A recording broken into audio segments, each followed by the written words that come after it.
I'm Rachel, and this is Rachel's Rustics. This is my very first video. I've been creating my own decor for many years now, and I wanted to start a YouTube channel but haven't had the time until now. I create farmhouse, rustic type of decor. I distress everything, so if that's something you guys are into, keep watching. My hope is to bring one new video to YouTube each week, and as I figure out more of how that software and everything works, I'll link things in the description box. So if you're a YouTuber and you've got some advice for me, some tips and tricks, I would greatly appreciate it. Let's get into the video.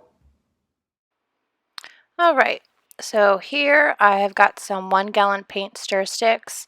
You can get these from Home Depot or Lowe's. Walmart even carries them sometimes. So I pull out 3, but I actually end up using 5.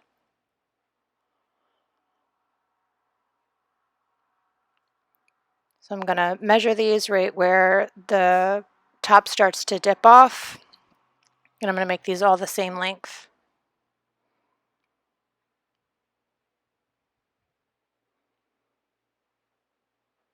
I try to keep these in stock, and I also use the 5-gallon paint stir sticks a whole lot. And then I use this miter box. I believe it was $10. I think you can get them for sure on Amazon, but maybe at Walmart. And I think Dollar Tree even carries something like this. Then I clean up my mess.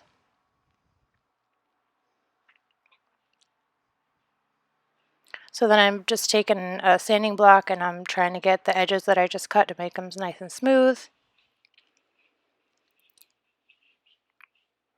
And clean up my mess again. So I'll lay these out, ruler side down. And then these are square dowel rods that I purchased off of Amazon. They came in a really big pack, and they have all different sizes. I think these are 1/2 inch or 3/4 inch maybe. So I'm just measuring. What I'm doing here is I'm making a frame for this. And had I thought about it, I just would have put the left one right next to the right one and created one line.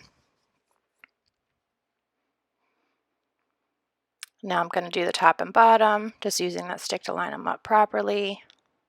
Then I almost cut in the wrong spot, which I do often, but I did not. I got it right. So here I've got my 4 pieces that I'm about to cut. I use these miter shears. I got these off of Amazon as well. They normally cut things like this really smoothly, but I was struggling a little bit, so I pulled out that miter box again.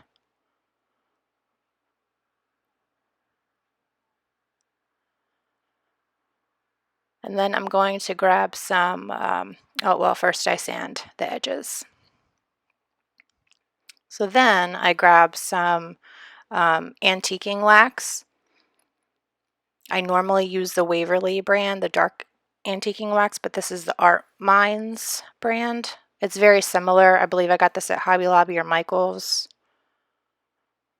when I couldn't find the Waverly wax at Walmart. So I just rub it on and I wipe it back off. I know that some people like to leave the wax on for a longer period of time or not even wipe it off at all, but I normally wipe mine off.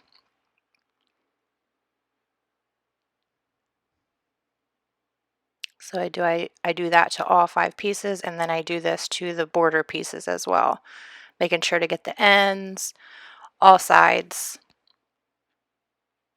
and I wipe it back off.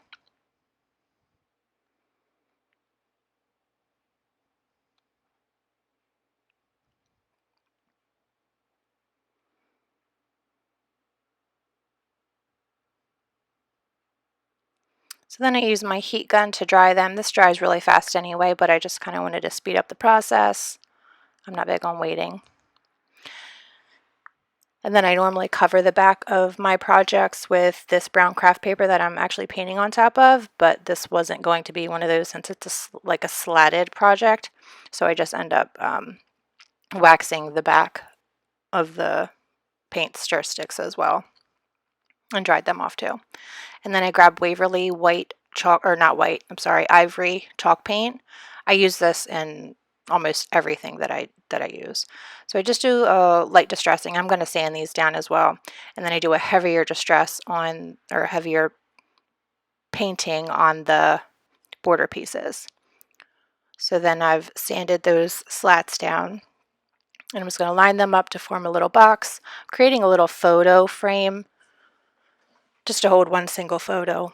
And I use some wood glue and hot glue to attach all the sides, and I just sand down one side, the side that I'm going to attach, so that it's more of a raw surface instead of using or having paint on top of the wood. It sticks better if it's wood on wood. So I'm just cleaning up my mess a little bit, and then it kept popping off. I guess I was trying to work too quickly. So then I grabbed some of these little words that I got, I'm pretty sure at Hobby Lobby for like $1, $1.50, and I used some wax on that. And then I grabbed this little picture clip that was on a Dollar Tree photo frame.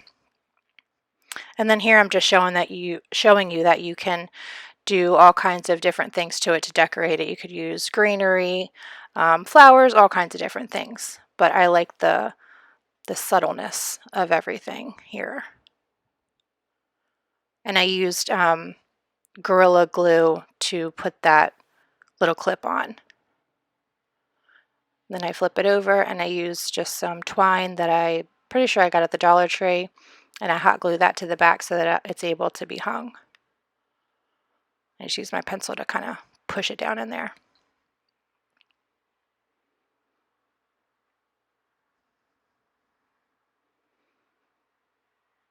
And there's the project complete. And then I just put a photo of my husband and I on our wedding day inside of it and hung it up. So this year I got from Dollar Tree, it was an Easter sign, and there was a little galvanized bunny that I ended up popping off, and I put that to the side because I don't throw anything away. I'll use it one day. So then here I'm taking that ivory chalk paint by Waverly again, and I'm just going to give this 2 coats. And this is just like a normal household paintbrush, the brush that you would use to paint small areas of your home. I really like these. And then there was a little bristle that came out of the brush, so I'm just trying to grab that.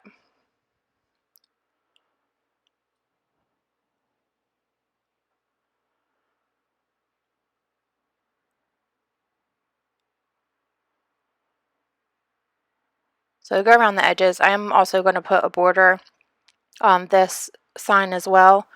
So I'm not too worried about getting really close to the edges. And I really like the distress look of it, so I also don't want it to be fully saturated with that ivory paint. And then I use my heat gun to dry that because I'm impatient. But that heat gun I got, I believe it was $12 off of Amazon. I used to use a blow dryer, but then I purchased this heat gun, and it's amazing. I use it for all kinds of stuff.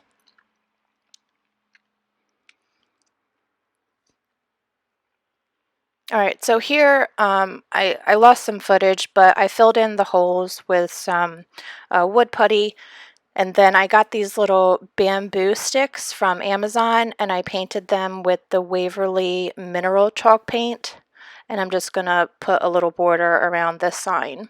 So I'm just laying it down, I'm going to measure it out, and then I'm going to use some miter shears to cut it down.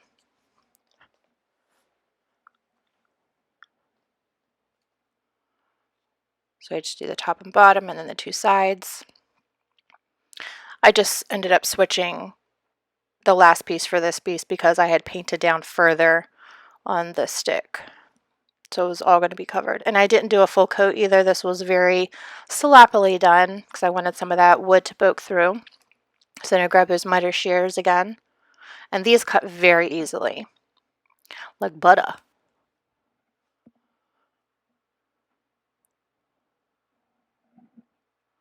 Oh, I forgot to mention, I also used that same mineral chalk paint by Waverly to give this a little bit of a distress, and then I sanded it down. And I made sure to clean off the surface as well. I usually use just like a paper towel and then some baby wipes to make sure I get all of the dust. And I glued them down with wood glue and hot glue, just a combination for the quick hold and then the long-term hold. I also made this vinyl on my Cricut, and I just used my phone with the app and I printed that out, weeded it out, and here I'm just measuring to make sure I get it as center as possible. This was actually a sign that I saw, I believe, at Hobby Lobby, and I really like to take photos of things that I feel are a little overpriced, or even if I don't feel they're overpriced, and I like to try and challenge myself to see if I can create them. So that's what I did. So just make sure you go real slow when if you have a Cricut and you're using these vinyl decals, just to go slow to make sure that your vinyl doesn't come up off of your sign.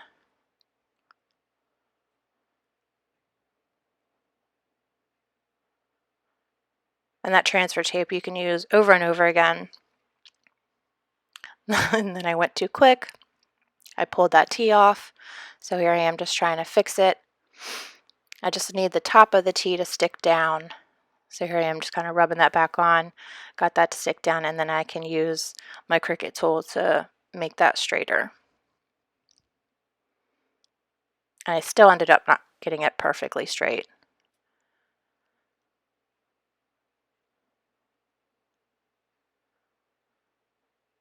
And this tool, I got this, I believe at Walmart, and it's the part that's in my hand. It's got, I believe, 5 attachments. It's got a knife, it's got that hook, and then it's got like a normal Cricut weeding tool, and then just like a little metal piece. It looks like a poker, like some type of poker to me. It's very sharp, like a very thick needle almost. So then I use that transfer tape again, and I'm grabbing the second part, and I'm just varnishing that. I believe it's called varnishing. Making sure I get that real good so I don't pull anything up again. And this, I use the Oracle 651. It's my favorite vinyl that I normally get. I get like a huge thing, like 100 feet on Amazon. And it is permanent vinyl. And it's matte also. I'm not a big fan of shiny things. So then I just put this guy down there. And the photo that I saw also, like it was the same type of way that this is, where it's down towards the bottom of the project. It's not centered. Most of the time I do things that are centered, and then I leave myself some space for some type of vinyl or something. But this is how it was, and that's what I was trying to recreate. So I'm just kind of looking at it, make sure it's even, it's not tilted or anything, and I varnish that down.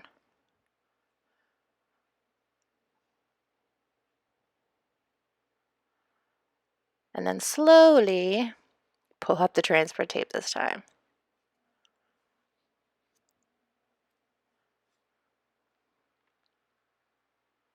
And I really like the simplicity of this.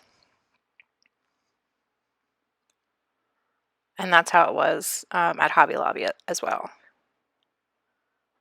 So I am putting that transfer tape down, and I'll use it again.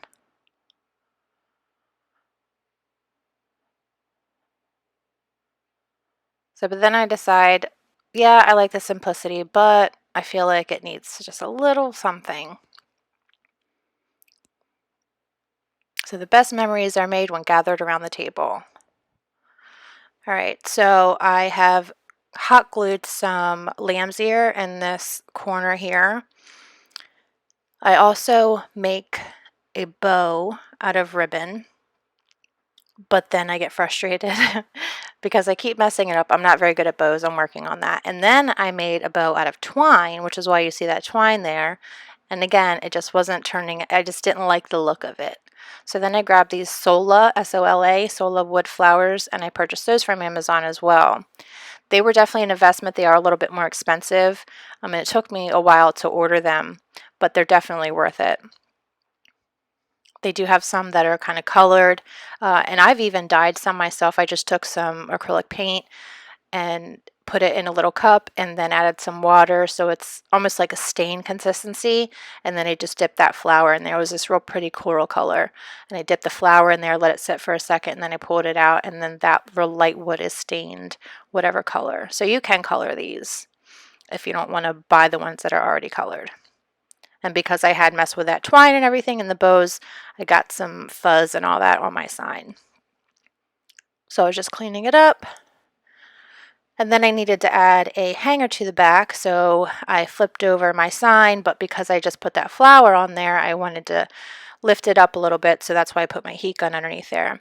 And I also took some of that brown craft paper and I covered the back. I just used some Gorilla spray glue, and then I took my I forget what it's called, but it's like this little roller thing, and I just made sure it was real smooth to the back of the sign.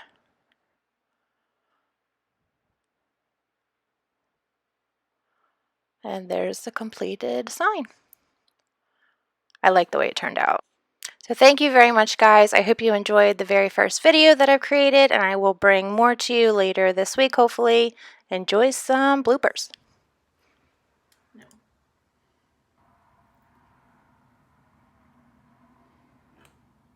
Like, just talk to someone else. Just like I'm talking to someone else. Why do I want to vomit? All right. Take 73.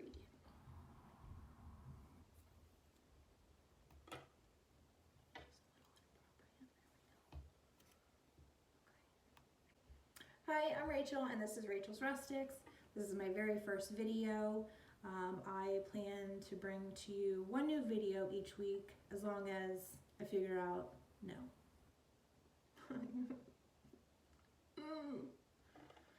1, 2, 3. It's not that much that I need to say.